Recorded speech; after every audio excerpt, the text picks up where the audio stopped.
start.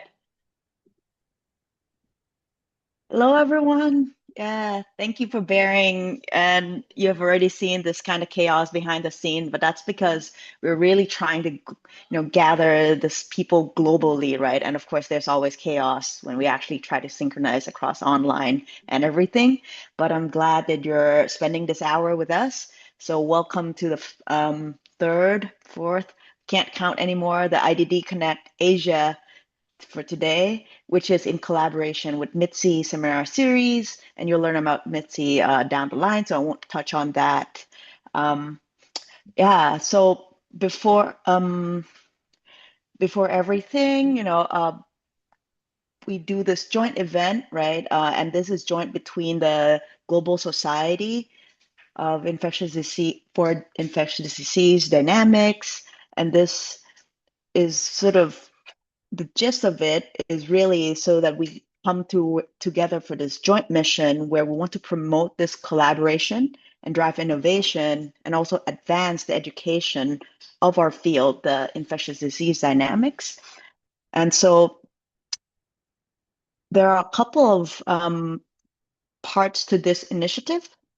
The first part, which is kind of ongoing, is trying to really formalize this initiative to drive towards a real society that is registered globally. And so right now we're in the middle of, gathering your inputs for the bylaws. And we would love if you could provide your inputs by July 31st. The link to the where you could put your inputs are in the chat. So please really go there and read through it because this is really for all of us, not just for the people who are really driving this. We're really eager to really pass this forward and put it in the hands of the community. But for today, um, we're really here to also in parallel build this connective tissue within our field, right? And that's what the IDD Connect series is about. It's really highlighting that actually ID dynamics is now growing everywhere. There are all these sparkling little gems that people might not know about because we're all spread across the globe. And yes, today we'll be covering Asia, which I'm really proud because I am from Asia and also being part of this, GSIDD initiative, but also many of the networks that are within Asia. In this live session, we'll be interacting mainly by the Zoom Q&A, but please feel free to drop your thoughts and also upvote the favorites because at the end of this, it's not just us talking to you, but we'll also have a discussion session, a panel discussion. So we can really brew how we're going to make this work, this global effort and initiative, and really including everyone. And for those who are watching the recording, don't feel left out. We also have a poll everywhere. We'll put the link in the video description, and so that you can also provide your inputs to us asynchronously. All right, so let's go. All right, first of all, wonder if everyone knows what is the population size of Asia? You know, how big are we? How much of the population size do we, contribute to, right? And I'll pause for 3 seconds. You can put yourself, some answers in your mind. Is it 30%, 40, 50, 60? Or actually, it's minimal, probably. It's fine, right? We can leave Asia out. We actually are almost 60% of the world population. We're really big. But somehow, I think a lot of people really forget about us or really just kind of, we see our very big brothers and sisters across the big countries, which are fine. They're also super cool. But, we want really today I want to highlight there's so much diversity, both in terms of geography, but also culture, including and not limited to all the heritage, all the religions, all the local sort of culture and food, of course, that's all over. And of course, the way we work and our sort of aspects to life and what we care about in our professional sense. And I would like to point out here that, we try our best to really cover the breadth of Asia today, but we could only have 3 of the regions represented because of the reach that we have at the moment. So if you really know, we're sure we have a lot of gaps in our understandings of who's out there. So if you know anything, feel free to really let us know, both in the Q&A, but also in the poll everywhere, as I indicated. All right. So let's stop me talking and then let's get to the breadth of it. So first up is East Asia. So let's welcome Ping Yi on this. Thank you, Pat, for the introduction, and thanks for having me to have the opportunity to give you a briefly overview based on my own understanding of the landscape of infectious disease modeling in mostly Chinese mainland, Hong Kong, and Macau, and I'll leave Taipei for the next speaker. But yeah, so basically, as you know, like China is like very large, so we have data platforms and designs that cover basically almost all the commonly used types, including the trials, cohorts, and serologies, national and regional surveillance that can help us to build a model. And that of course we use a variety of different analytic approaches to analyze this model, and we focus on a variety of pathogens, respiratory pathogens, and hand-foot-mouth disease as a very central childhood infectious disease in China, in Chinese mainland especially, and also some vector-borne disease and emerging infections, and including avian influenza. And also we have separate groups that focus on TB and HIV and other chronically infectious disease, including sexually transmitted disease. So next, please. Yes. Yep. So yeah, we have a lot of research groups that whose research covering the infectious disease modeling, but it's kind of like it's relatively rare to see like which group is only focused on modeling, but more embedded like modeling with study designs, with data collections and epidemiological study. And we have many research groups, and I only listed some of them that I am well aware of, and most of the universities are located in Eastern China and North China and South China, and also the Hong Kong and Macau special administrative regions. Yeah, but we have so yeah. Next, please. Thank you. And yes, and the one thing I understand is that there's a collaborative ecosystem that the universities or academic societies collaborate closely with local CDCs and public health agencies based on specific projects or some larger or broader scale project. So they embedded the epidemiological design, data collections, and analysis together based on some specific programs. And along with this, they can have some cross institutions workshops and some skill development, those kind of activities that happened between the CDCs or other local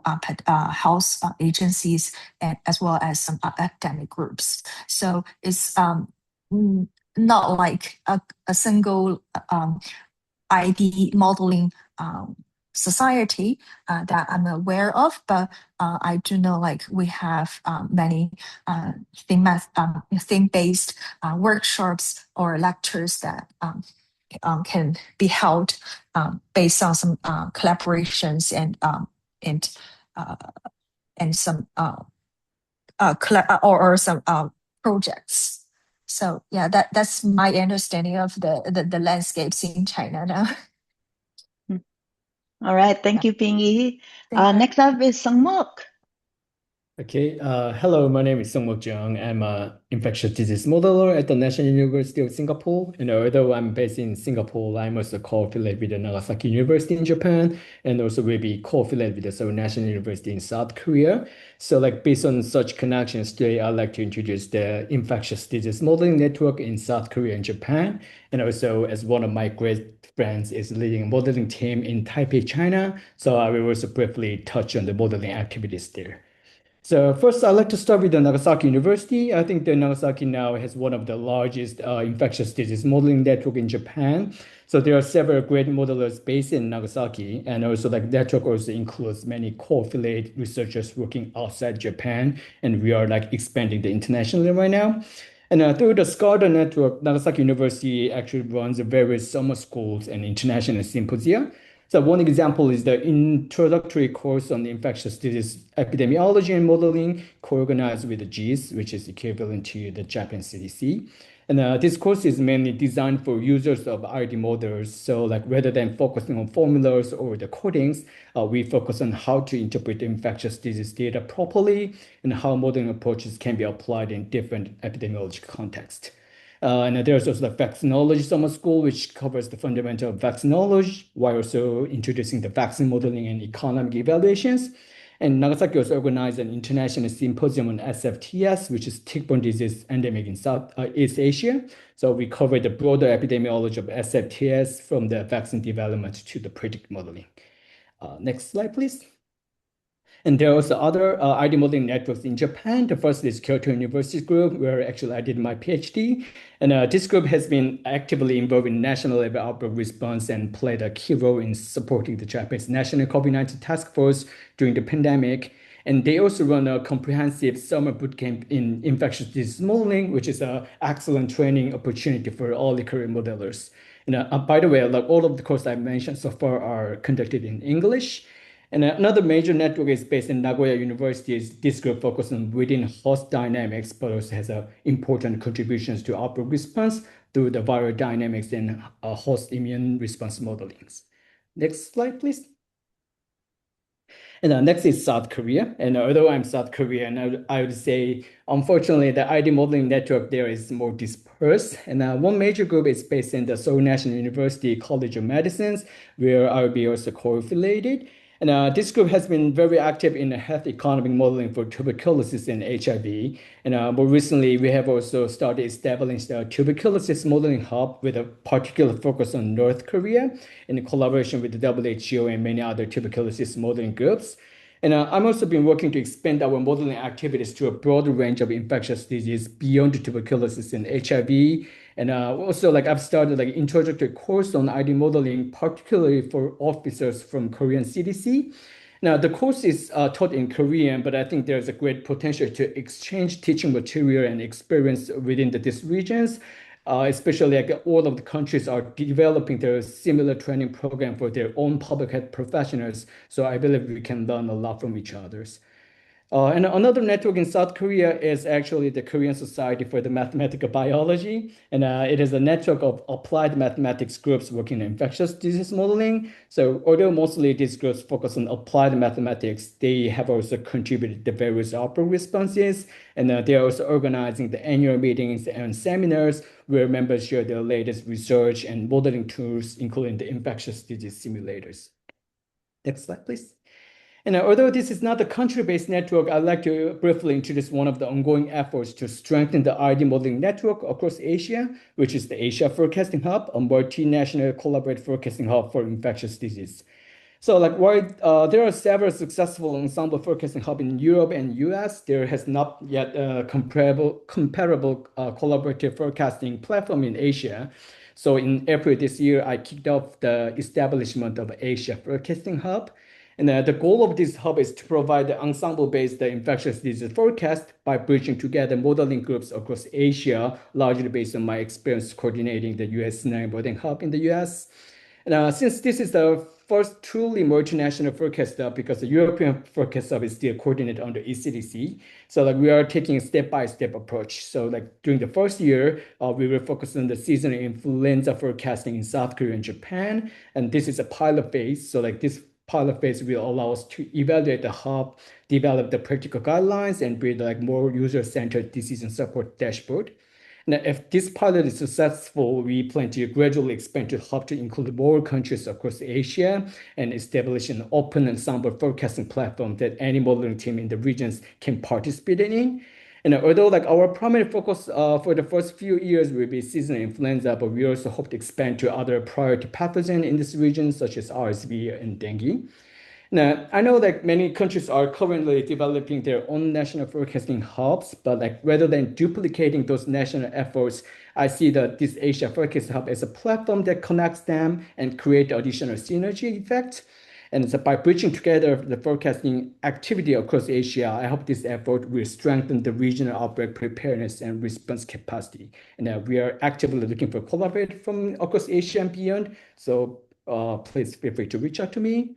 Next slide, please. And lastly, I'd like to briefly touch on Taipei, China. I'm not the expert in Taipei, China, but there's an excellent infectious disease modeling team at National Taiwan University led by Andrei Akhmesanov. And then his group has made important contributions to outbreak response by evaluating the impact of public health interventions or estimating the probability of end of outbreak. So, and they also offer the infectious disease modeling courses in English in Taiwan. And because of time constraint, I missed many excellent modeling groups across the regions. But if you have a specific research interest, please feel free to contact me. Like I would be more than happy to connect you with the most appropriate modeling groups in this region. Thank you. All right, thank you. Now let's lightning storm into South Asia. Take us away, Asia. Thank you. So good afternoon, everyone. This is Isha. I am a senior postdoctoral researcher at the National Disease Modeling Consortium from India. Today, I'm joined by my colleague Yashiraj, and we both are here representing NDMC. So today I'm going to talk briefly about the modeling landscape in South Asia and India in particular. Modeling landscape or modeling capacity has grown substantially in the past decade, and South Asia has developed a diverse disease modeling ecosystem. Most modeling expertise reside with academic institutes and universities that work in collaboration with national public health agencies and government data providers. India seems to have a decent modeling ecosystem with institutes working independently and in collaboration on communicable and non-communicable diseases. To name a few institutes, we have the Indian Council of Medical Research based in Delhi, and then we have the National Disease Modeling Consortium anchored at the Indian Institute of Technology, Bombay. Pakistan has also built a strong expertise through the Aga Khan University, particularly working in tuberculosis, HIV, vector-borne diseases, measles, COVID-19, to name a few. Bangladesh is has internationally recognized institutes, the International Center of Diarrheal Research, Center of Diarrheal Disease, and Institute of Epidemiology, Disease Control and Research. Both of these institutes have made a major contribution to diarrheal disease research, disease surveillance, and outbreak response. In Sri Lanka, we have the Center of Mathematical Modeling based in the University of Colombo, where a group of modelers is working on vector-borne disease. In Maldives, we have modelers from the Maldives National University working closely with their government with a major focus on nowcasting for public health response. In Iran, we have the Epidemiology and Biostatistic Department from the Pasteur Institute of Iran that focus on vector-borne disease and COVID-19. In Afghanistan and Bhutan, we have two centers. We have the Afghanistan Center of Epidemiological Studies, and in Bhutan, we have the Royal Center of Disease Control. Both of these act as data custodians, and most of the modeling work is done in collaboration with local and international partners. In Nepal, we have the Oxford University of Clinical Research Unit, where a group of modelers focus on infectious disease modeling. Next slide, please. So for India, I will introduce you to the National Disease Modeling Consortium, which is a unique national effort. It is a nationwide network that brings together disease modelers, epidemiologists, public health practitioners, and policymakers from institutes across India with the aim to create a collaborative platform for research and evidence generation. The consortium promotes multidisciplinary research, such as dynamical modeling, mathematical and statistical modeling, artificial intelligence and machine learning, health economics, genomics, and much more. Next slide, please. So NDMC aims to provide model-based scenarios for policy consideration at the national, state, and district levels. We aim to predict the impact of interventions on disease elimination, to assess the effect of risk factors, estimate disease burden. Some of the communicable disease we focus on are malaria, neglected tropical disease, tuberculosis, vaccine-preventable disease, antimicrobial resistant. And some of the non-communicable disease that we are focusing right now are cancer, cardiovascular disease, diabetes, and mental health. Next slide. Next slide, please. So we work closely with our government. We work with multiple government bodies, and this engagement gives us access not only to multiple data sources, but also ensures that our research addresses real policy needs. The process begins with identifying key programmatic questions with policymakers and domain experts, assess gaps and determine data needs, utilize this data using existing models or build appropriate models that can address question of interest and help co-evolve recommendation to improve healthcare and interventions. Broadly speaking, our research helps us understand the transmission dynamics of various infectious disease across the population. We are into burden estimation. We evaluate different intervention scenarios. We synthesize evidence to guide decision makers. We also work on we do a bit of spatial research. We work on identifying the risks of areas through spatial mapping, support outbreak preparedness and response. With these activities, we aim to provide policymakers evidence to guide resource allocation, design effective intervention, and strengthen disease control. Next slide. Thank you. So in addition to research, our consortium places a strong emphasis on outreach and capacity building. In the past year alone, we have organized more than 10 workshops in an international conference. We also run an invited talk series, expert roundtable discussion, and training lectures to promote knowledge exchange and strengthen modeling capacity. Our expertise has also been recognized internationally with invitations to contribute to global platforms such as Measles Analytica. Next slide, please. Now, as mentioned earlier, our research portfolio spans a wide range of infectious disease, and these are some of our latest publication and preprints. Next slide. Okay. So here, the world map here essentially showcases our international collaboration. And as one might note, most of our existing research collaborations are with institutes in Europe and United States. NDMC has limited collaboration with the Asian countries, and there is a need on our end to strengthen regional partnership. We can leverage complementary expertise, share modeling tools, and address common public health challenge that transcends national border. Some practical next steps include establishment of joint modeling projects, conducting seminars and lecture series, creating disease-specific working groups, writing a white paper together, promoting exchange programs for early career researchers. That's all from my end. Thank you. Thank you. All right. And to showcase, right, our gem, as already mentioned, from Pakistan. Hi, Sarmeen. Yes, good afternoon, everyone, and thank you for the opportunity to give you an overview where Pakistan stands in infectious disease modeling today. So, over the past several years, infectious disease modeling has evolved significantly, and our research now spans several critical areas, which includes co-infection dynamics, where researchers are working on mathematical frameworks that explore how measles and pneumonia interact in the same patient and how HIV and TB co-infection dynamics play out in our population. These are the complex systems that require sophisticated modeling approaches. Next, researchers are, sorry, please go to the previous one. Yeah. So researchers are also studying vector-borne diseases such as dengue for the prediction and control approaches. Third, we are also studying the age-structured modeling. During the COVID pandemic, we saw how different age groups experience the pandemic differently, and our researchers are working on the models incorporating the heterogeneous intercohort mixing patterns that was specifically tailored to Pakistan's demographic structure.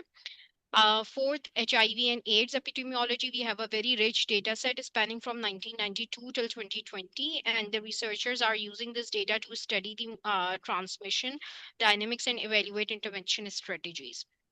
So I would like to highlight some key diseases that we were dealing with in Pakistan. So if you please go to, yeah, dengue, that's the most pressing vector-borne threat in Pakistan, and we have seen increase in cases during the post-monsoon reasons, and it reflects the changing climate pattern, urbanization, and perhaps some reporting improvements as well. We have tuberculosis, hepatitis B, C, influenza, H1N1 is the most dominant strain, chikungunya is an emerging threat, and polio is another heartbreaking story for Pakistan. Next. So data is the foundation of any modeling effort, and here I would like to highlight the two key initiatives for data gathering and collection efforts. The first is Integrated Disease Surveillance and Response, IDSR, which is hosted by the National Institutes of Health, Islamabad. And this is the government-led effort to collect the data on notifiable diseases, and it reports the it produces the weekly reports covering over 150 districts across Pakistan. The next is Pakistan Research Network for Epidemic and Pandemic Preparedness. This is the most recently launched collaboration network hosted in Ziauddin University in Pakistan, and there are 21 institutes working as the collaborators. And so the focus is to basically share the data among the institutes to work on the pandemic preparedness. Next slide, please.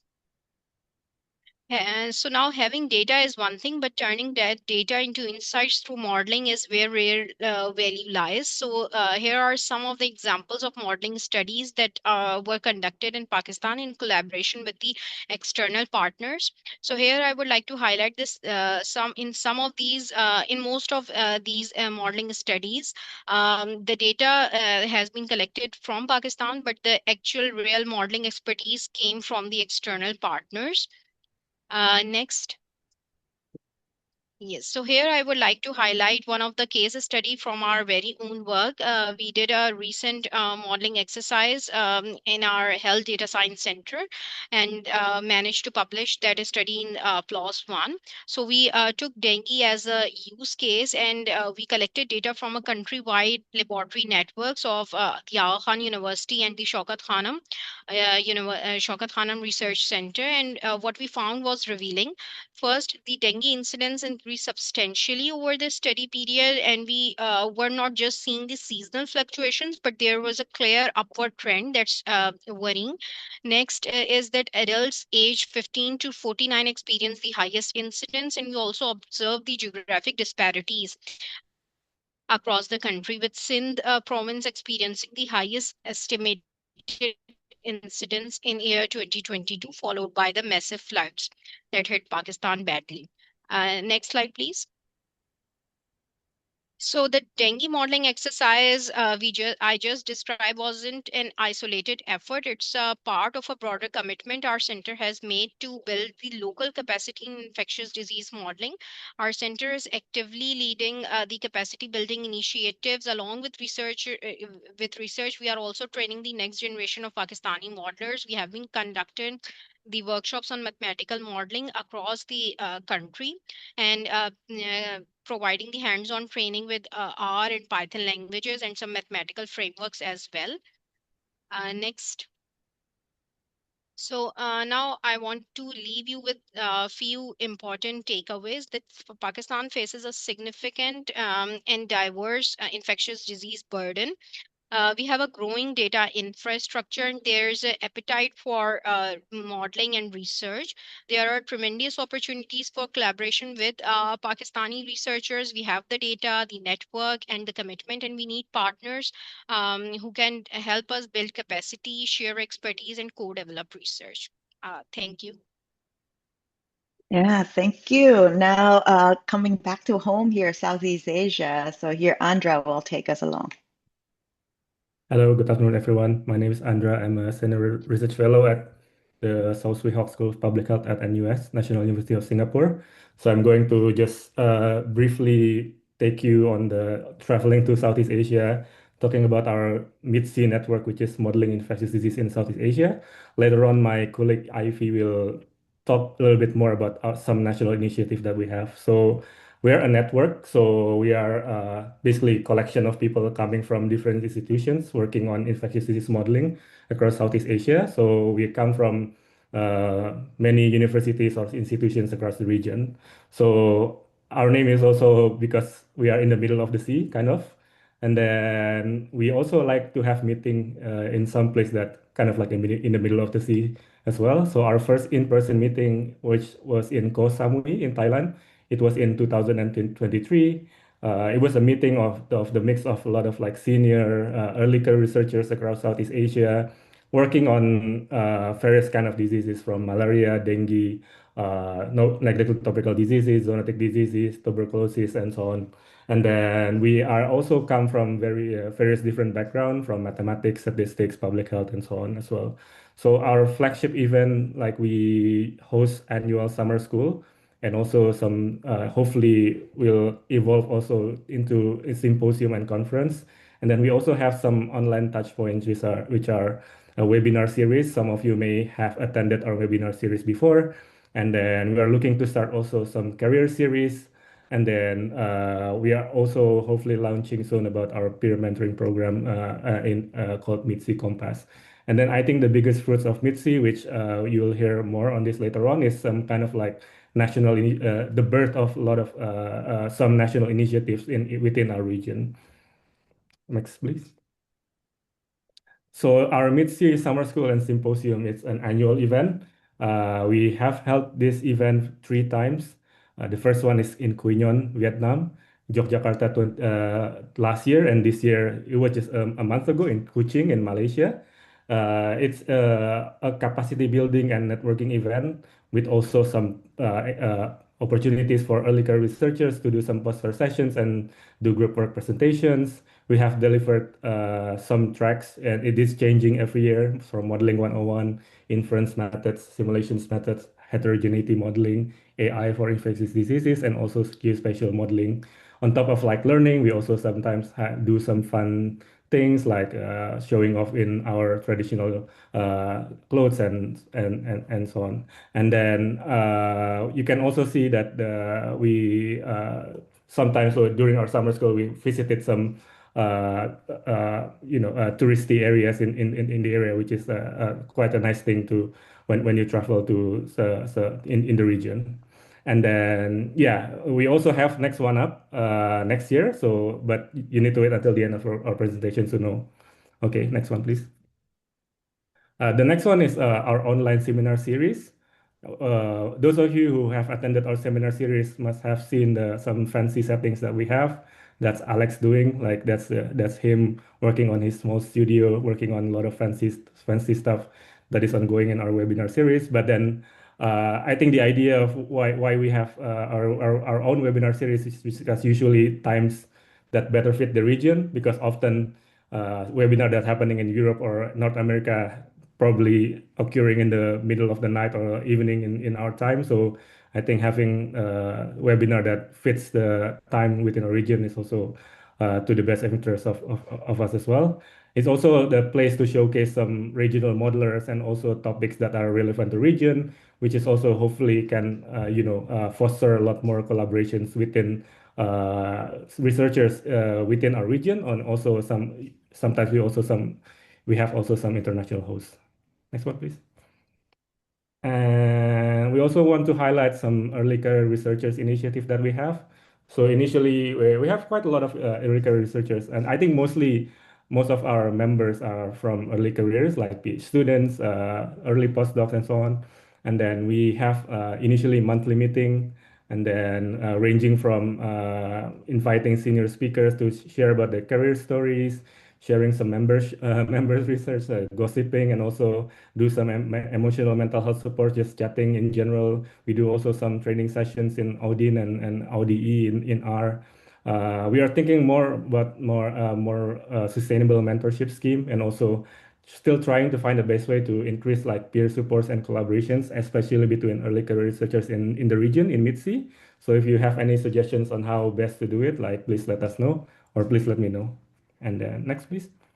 I think lastly that I want to highlight is just I think MIDSI is not just a network; it's kind of like a family for us. It is just show you that we have a WhatsApp group, and then sometimes when someone meets someone in some conference in another country, we just like send some photos, which is something that I think from someone from like Southeast Asia. Sometimes before you went to conference and then you felt alone, you don't know anyone. I think well, after you join MIDSI, you see more people, you know more people. Like then, actually, like when you travel somewhere else, you know a lot of people already, and then like you that kind of like you feel better, from that. So yeah, this is kind of like showing you kind of like the effect of the network goes beyond just like science and research. It's also kind of like networking in terms of like supporting each other as well. So I will pass it now to my colleague Ivy to talk about some our national initiative. Yeah, thank you, Andra, for that. Hello, everyone. I'm Ivy Panogalinok from the Philippines. And today, on behalf of my friends from the MIDSI Network, I'd like to share how infectious disease modeling initiatives across Southeast Asia have been growing. And some of these communities have been around for many years, while others are much newer and were inspired or strengthened through collaborations within the MIDSI Network. And as I go through each country, I'll also be sharing some links in the chat, so feel free to explore their websites afterwards. And who knows, maybe you'll find opportunities to collaborate with them in the future. And these are just very brief descriptions of these groups, so feel free to connect with them if you want to know more. So starting with Singapore. So back in 2020, during the COVID-19 pandemic, the Center for Epidemic Research and Modeling was established at the National University of Singapore. And since then, it has become Singapore's hub for epidemic intelligence and infectious disease modeling. And one of their major initiatives, next is the Dengue Modeling Consortium. Next, please. Yeah, which brings together researchers working on dengue from different institutions. And on a personal note, I was actually fortunate to receive a scholarship from this consortium to attend the MIDSI Summer School in Kuching, Malaysia. So I'd also like to thank them for supporting early career researchers like me. And aside from NUS, next please. Another strong group in Singapore is at Nanyang Technological University, and their multi-scale infectious disease modeling laboratory works on translating epidemiological and clinical data into better public health decisions. And their research covers respiratory diseases, dengue, genomics, and even digital twins for outbreak response. Next, please. So now let's move to Thailand. And Thailand already has internationally recognized modeling groups, especially through MORU. Then in 2025, ESANID was established at Mahasarakham University. And what's exciting is that ESANID was inspired by the MIDSI network. And today they're bringing together experts in mathematical modeling, epidemiology, microbiology, public health, climate change, and data science to build a stronger infectious disease modeling ecosystem across Thailand. And even though they're still a young group, they've already started organizing workshops and training activities. Yeah, so next, please. So in Indonesia, Indonesia has a very similar story. So in 2024, researchers established Endemic, building on collaborations through the OCRU network. And like ISANID, Endemic was also inspired by MIDSI. And they organize workshops, seminar series, networking activities, and provide hands-on training for Indonesian researchers interested in infectious disease modeling. Next is Vietnam. Vietnam is another great example of how modeling can directly support public health. And MIDV was established in 2024 through collaborations involving MIDSI and Endemic. And what makes them unique is that they don't just build models for research. They work closely with policymakers from the Ho Chi Minh Center for Disease Control, and they've trained government modeling teams, developed surveillance dashboards that are now routinely used and are helpful, helping build the city's infectious disease early warning system. Next is, now let's go to Laos. Laos is currently building its national modeling initiative through Milaos. And what I really appreciate about Milaos is that it's country-led. And instead of external partners deciding the priorities, the University of Health Sciences Laos and local institutions identify what they need first. And regional partners like NUS, MIDSI, and HITAP then provide technical support while making sure the research remains locally driven. Next. And in Malaysia, Malaysia had the privilege of hosting this year's MIDSI Summer School. And we hope that just like what happened in Thailand, Indonesia, and Vietnam, this will inspire more researchers in Malaysia to build or expand their own national modeling community. And for the remaining countries, for Cambodia, Myanmar, Timor-Leste, and Brunei, we've already met researchers from these countries through MIDSI activities, particularly the summer schools. So while formal national modeling groups haven't been established yet, we're hopeful that they'll become the next countries to grow to their own modeling communities and maybe have a summer school there also in the future. Yeah, so finally, let me bring you to my home country, the Philippines. So at the national level, we have the Philippine Society for Mathematical Biology, or PSMB, and it has been promoting interdisciplinary research between mathematics and the life sciences across the country. And since 2018, PSMB has organized the International Workshop on Mathematical Biology, or IWOMB, every year. And yes, just like Midsi, we also love holding our workshops near the sea. And I guess mathematicians really enjoy, nice views while talking about equations and models. And yeah, so over the years, IWOM has grown beyond mathematical biology, and today it includes workshops on infectious disease modeling, bioinformatics, machine learning, explainable AI, health economics, and many other data-driven approaches. So now, if you travel further south in the Philippines, you'll find us at the Mindanao Center for Disease Watch and Analytics, or simply the DIWA Center, based at the University of the Philippines, Mindanao. We started as a COVID-19 research program and have since grown into a research center. And guided by our 4 pillars, we develop disease surveillance tools, decision support systems, conduct research on different diseases, mentor students, and work closely with local government units and the Department of Health as their computational arm. And aside from that, next please, we also organize the International Conference for Interdisciplinary Approaches to Health, or ICEA. So, ICEA. So, thanks to our collaboration with MIDSI, we've been fortunate to invite many of our friends from the network as conference speakers. And so this was happened in 2024. So let me take this opportunity for a quick promotion. Next slide, please. So I'd like to invite everyone to join ICEA 2026 this coming September 8 to 9. It's completely virtual, so wherever you are, you're very welcome to join us. And we'll have an exciting lineup of speakers, including several colleagues also from the NEEDC network, and we'd really love to see you there. So if there's one message I'd like to everyone to take away today, it's this. So every country has its own, priorities and its own journey. And some modeling communities are already well established, while others are only beginning. But what connects all of us is our willingness to learn from one another, collaborate across borders, and build capacity together. And I think that's really what MIDSI has helped create, a growing regional community rather than isolated national groups. So it's already finally the slide, so you're already like, no, where is it? So I'm very excited to share that the Philippines will host the joint MIDSI IWOM Summer School and Symposium in 2027. It will be a joint organized by MIDSI, PSMB, and the DIWA Center. And the venue is in Discovery Samar. So it's a beautiful island resort, just about 5 minutes by boat from Davao City. And then we hope you'll join us next year. And please follow the DIWA Center Facebook page. I think the link was in the chat. And we'd love to welcome all of you to the Philippines. Thank you very much and see you. Thank you so much. And sorry for spoiling your super Easter egg.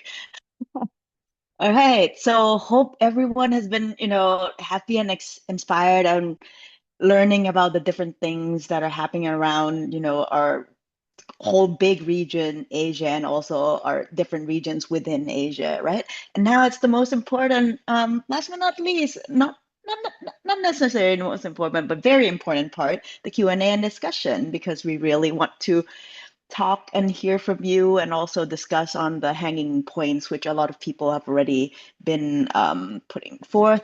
And so I think I would like to invite Alex Cook to actually moderate this session for us. Great, thank you very much. Delighted to be here. So there were questions that went up onto the Q&A, and I think they've mostly been answered by the panelists already. So if you did ask a question on the Q&A, take a look to see what the answer is. If you are not happy, then just repost it and we'll ask them again live.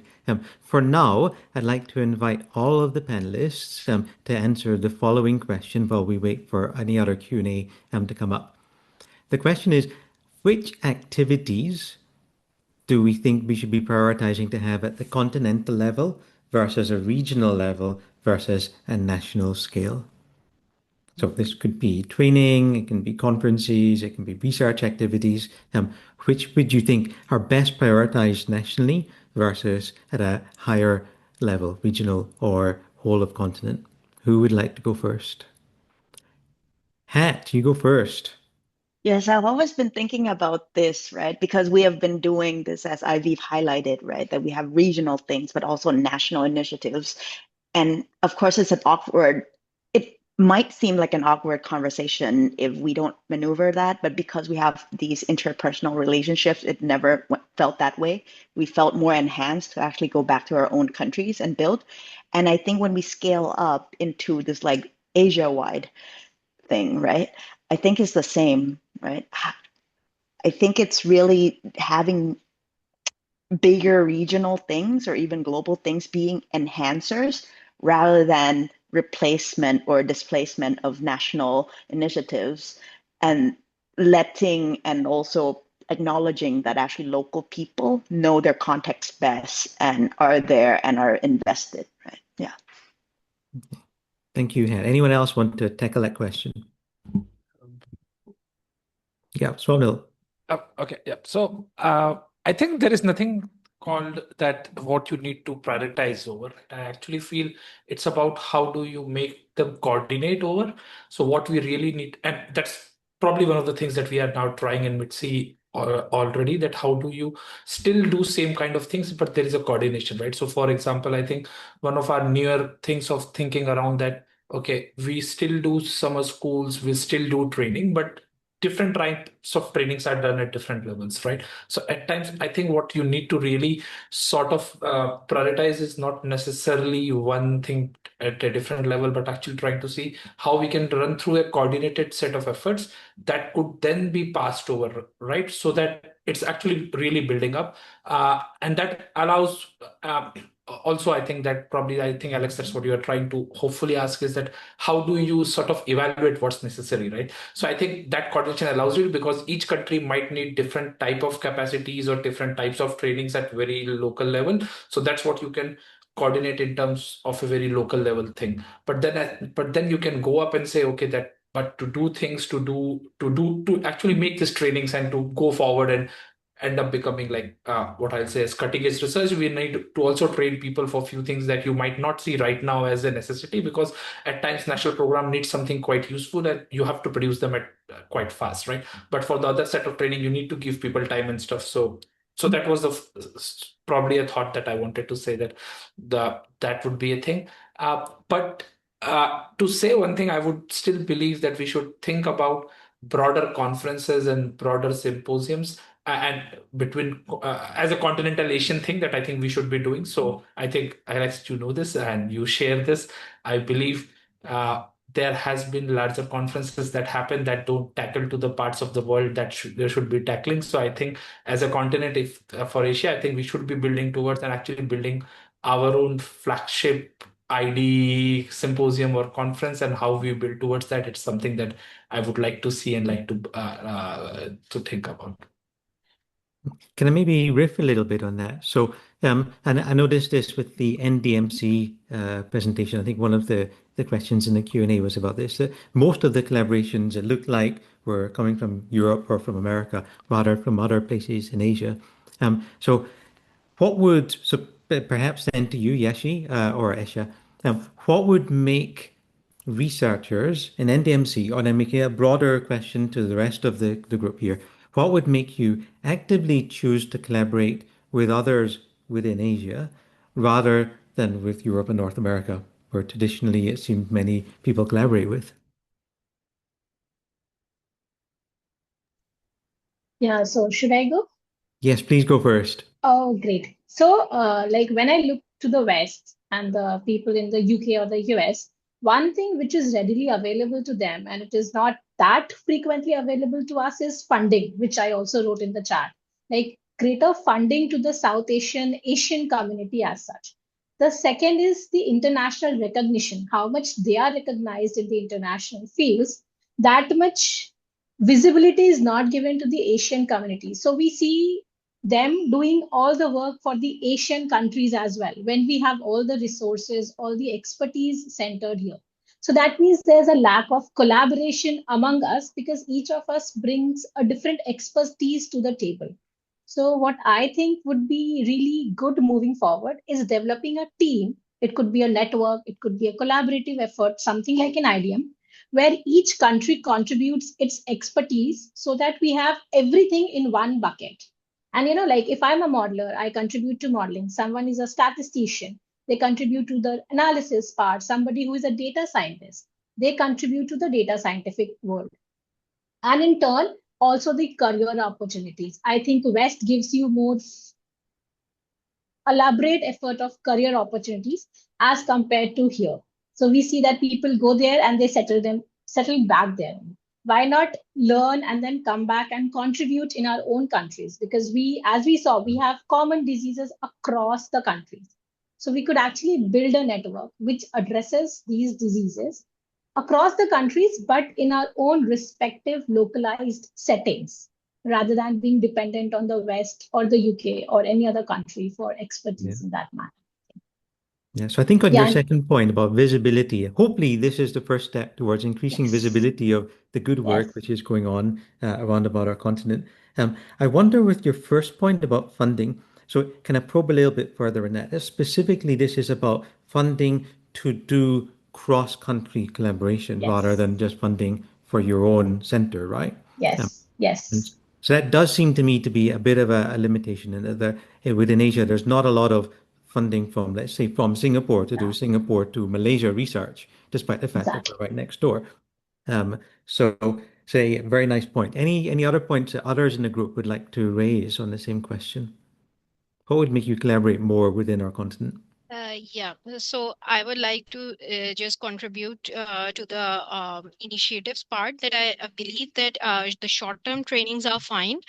People do learn some basic skills for the infectious disease modeling, but I would like to also recommend that like a fellowship kind of a program where a mentor is attached to a mentee will be very helpful if we like took some case studies or took pick up some high priority diseases. We have seen through our conversations that there are some common diseases across these countries we are right now focusing on. So if we build a network of fellows who are maybe it's like a 6 month program or a 8 month program, and through those fellowship programs we will be able to produce some concrete publications as well to better Yeah. increase the visibility of the work. Great. Thank you for the suggestion. I really wholeheartedly support it. Any other comments on that? If not, then why don't we move on to a question that Ansel has posed on the Q&A, which is about recommendations for how to bridge the gap between academic work, academic modeling, and policymaking. I think we should make this the final question since we're approaching the hour. So who would like to go first? Tips from your country or your region on bridging that gap. I can see that Tin and Andrew are both typing answers just now, Yeah, I can so answer. perhaps you might just voice out instead, save time. No, I think like in short, I think it's more dialogues, mainly like sometimes like academic like work in their own bubble, like they do their modelings, like they analyze data, but don't really necessarily answer like questions that policymakers want to be answered. So I think building bridge between academics and also policymakers talk more and then think about like what their perspective and then what can we actually help to answer. I think the key, and that takes time. So I think it's slow, it takes time, but then I think it's if we want to make our work like impactful, that's something that we need to go through basically. I think Great. Terima you may kasih. add more. Yeah. Yeah. Tin, anything to Yeah, add? I think it's usually depends on the policymaker size rather than academia. Um, so in my experience, usually when policymakers they are interested in modeling, then they will ask modelers to work. And to increase the interest of policymakers in modeling, I think like mid-sea summer school is a great opportunity to do that. Like some policymakers, they join summer school and they see how modeling can work and they trust us more. Yeah. Yeah. Great. Thank you for the advertising pitch for the Mid-Sea Summer School.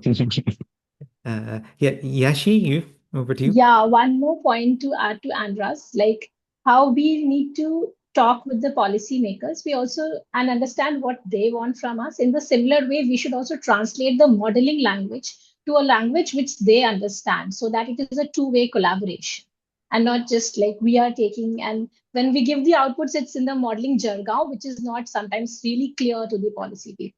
Yeah, too many p-values and odds ratios and so Yes. yeah.